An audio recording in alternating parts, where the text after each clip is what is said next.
give me them. You say flashy, I born to shine. Ayo master, Mari vandipasa Mari nenge Jesu. Wamukuru ndiritimu, maiguru ndiritimu, shamari ndiritimu, inoshuta firimu ndirizikirimu, rakaiswa paritimu.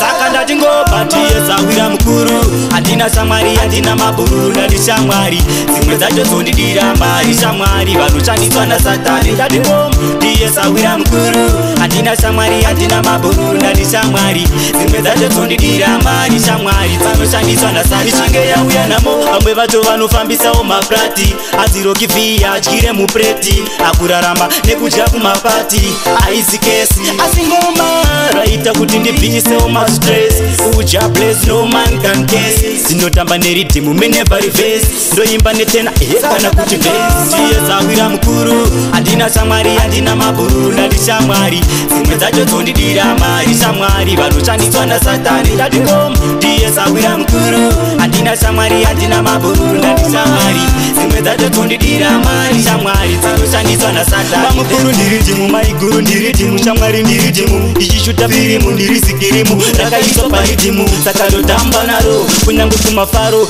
Dzimwe shamwari hadzina njere, anopretenda kuraya mai kuti apfume, upenyu hweakambara kuti ugume, ndaramba izvozvo.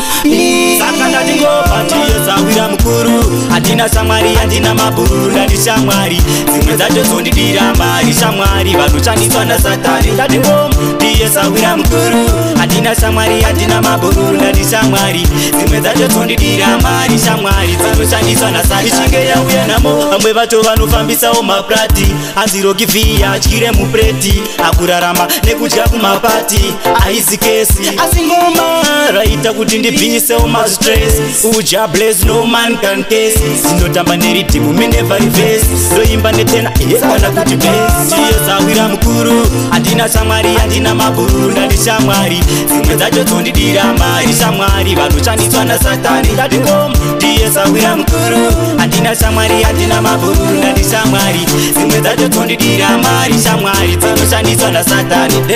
Eyo Sanda wemafoni, ayo Rodzati Roni, abo biga vanofarira ridhimu waiziva, ayo Baba Itai, ayo Taxi, they one of them say, ayo Lodza wemafoni, wamtsurubudu.